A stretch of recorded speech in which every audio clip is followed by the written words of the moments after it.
Right, I need to thank another one of my unpaid researchers, of which it appears I have nearly 30,000 now.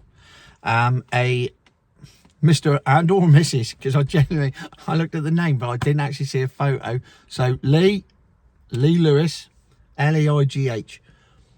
I mean, that's one of those names, isn't it? You just don't know. Lee, I'm sorry, mate, or sweetheart, if you want me to be part. I don't know, and I can't look it up because the phone's there. Anyway, he or she or, you know, let's face it, it's 2025. They, definitely not a they. I'm curious now. Not like boy curious. I mean, I'm curious about whether Lee is a man or a woman. I just assumed it was a man, but now I'm looking at it. It's like Shirley was always a woman's name until Big Daddy came along and was called Shirley. Leslie. I know a lot of blokes called Leslie now. Never did in the past. Leslie was always a girl's name. Tell you what isn't a bloke's name? Sharon. You never hear a bloke called Sharon, do you? Anyway, Lee Lewis, whichever you may be, thank you. Because he or she sent me a video today done by Anna Bolter, ex-Sky journalist. I don't actually know what she's doing now. She's got a YouTube channel. I thought she would have had more views than she's had, to be honest. But nevertheless, well done, Anna. Crack on.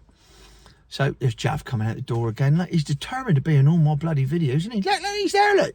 You just determined to be on YouTube or something, Jav. So, anyway, she put a video up yesterday about the Economy Report 2030. Look, now Zach's missus trying to get in on the act. Hi, my lovely. All the fucking neighbours, they must just wait for me to sit in a car and then go, oh, how do I get on YouTube? He's now talking to Annabelle across the road on her Ring doorbell. He's probably thinking, I might get her out. To be fair, she's pretty made. I wouldn't mind that. She could be in the video. No, he's handing over a catalogue or something. It's all going on. See, you can tell we all work from home. No, nobody's gone to work here. She's a midwife, the one that just drove past, so she may be on shifts. And now they're talking about me over there. Look at them. Fuck off. Anyway, see, I got distracted. Where was I? The Resolution Foundation, some Quango think tank, have produced for the Labour government the Economy Report 2030. This is a wonderful document. Of course, the fact that it's time to come in by 2030 has nothing to do with Agenda 2030, the UN official document, which the floaterati will tell you doesn't exist, where in it they talk openly about depopulation, mass migration, digital IDs, 15-minute cities, and all the stuff that we, the enlightened, get accused of having tinfoil hats about. It's all there in a UN document, Agenda 2030. They just refuse to read it, or they just read the bits they want to read. So the Economy Report 2030 is basically a UK version of that on how they're going to sort out the economy by 2030. Now, interestingly, 3 of the people that wrote this report are now direct advisors to Keir Starmer. Dan's one of them. Mogadishu, Baroness Mogadishu or something. I got admit, can't remember her name. And I didn't write it down. So we'll move on. Anyway, one of the things that they mention is going after the farmers with the removal of the agricultural relief, which is a nice thing to do, because that will instantly make food more expensive and make us more reliant on synthetic produce, such as is produced by Bill Gates. Just a coincidence, nothing to see here. But the most important section of this entire report is called, and I quote, "When the rubber hits the road," subtitled, "Reforming Vehicle Taxes." Okay, now this section is interesting. So I had a scroll through, and there's a lot of waffle, but then they come up with 4 action points, 3 of which I'm going to discuss with you right now. Look, wind's getting up, see me bloody vibrating a bit. Number 1, local areas are going to be allowed to introduce their own congestion charging. And I quote again, enabled by and interlinked with the national GPS system. What national GPS system? At present, we don't have one.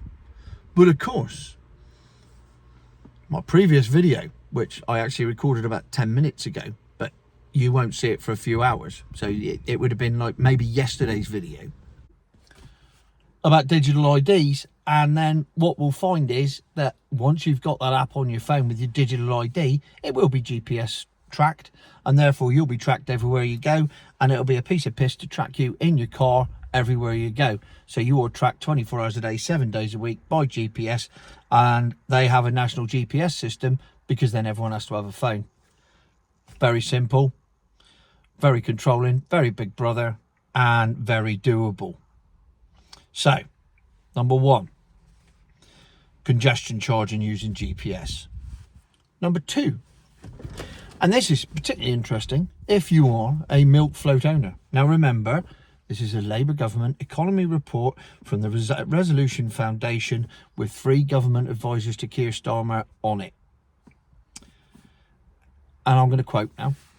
You can guess what's coming. I'm already laughing about it. A national pay per mile road duty system that leads to EV drivers paying 6 pence per mile plus VAT, so 7.2 pence per mile actually, from 2027. I mean, a mere 16 months away. This will be implemented by GPS. Normal car drivers, i.e. petrol and diesel drivers, will just pay road tax. Do you want me to read that again, Floaterati? Are you happy with it the first time round? Because what that says is that milk floats will have to pay per mile and petrol and diesel won't. Now, I admit, this is the most fucked up policy Labour have ever come up with. It makes absolutely no sense.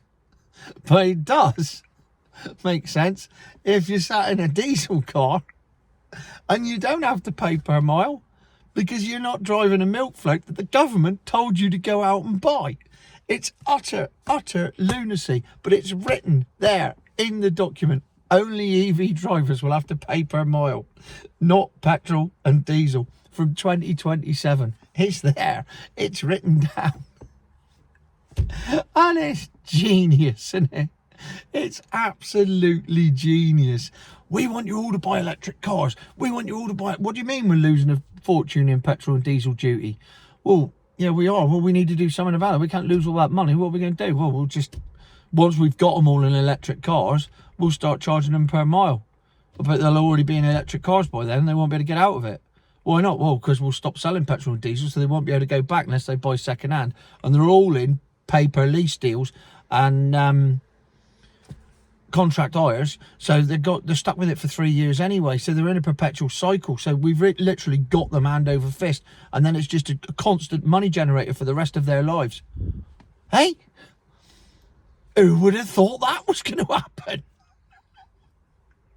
Of course it won't affect you if you have petrol or diesel. You just carry on paying the road tax. 6p per mile plus VAT. I love the fact they put VAT on it. I suppose, you know, it is tax deductible at some point if you are a business user of a milk float. But of course it won't be any vans or trucks because there's virtually none of them on the road. And then, because I don't think they've quite hammered the milk floater enough, the third proposal, a per kilo charge on all vehicles above a weight limit for road tax. Now, quick question, just a quick quiz. What cars are heavier? Is it A? It's fucking Jav, he's in the background again, look at him. I'm going to have to start giving him commission, he's like an extra. What's he doing? Oh, he's taking the dog out.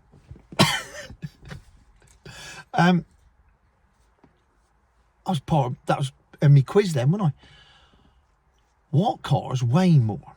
Is it A, petrol and diesel, or B, milk floats?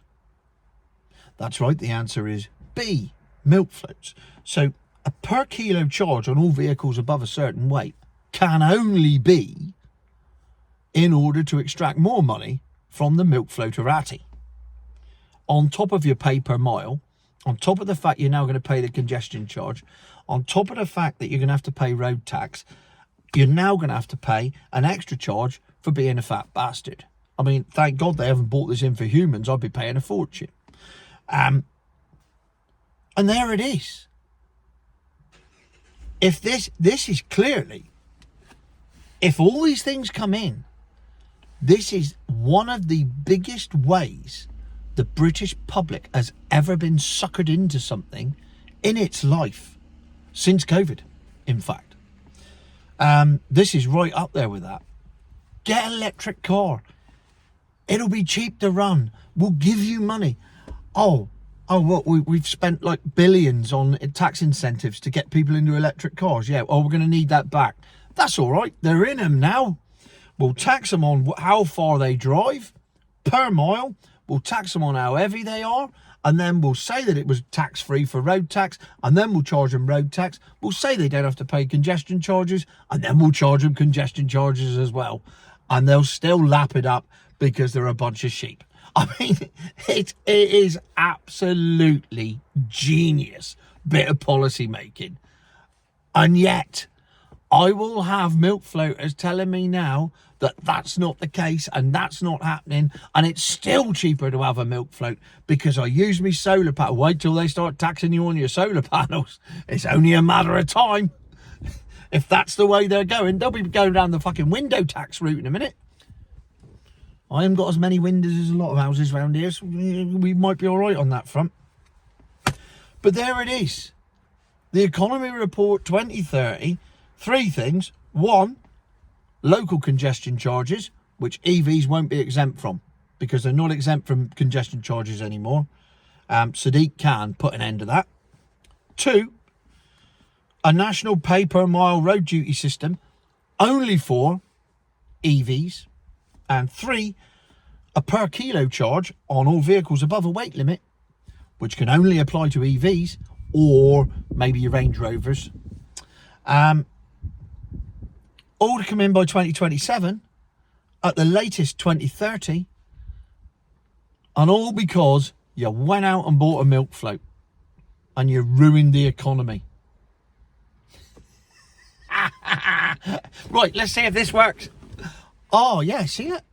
It does work, this higher angle. I'm back into my corner here, and I've only got the one chin. Yeah, if I do yeah, look. Oh, yeah, it's looking much slimmer. Smug and slim. Oh, what would that be? Slug or smim, if you know. Oh, he's a smug, slim bastard. Oh, look at him.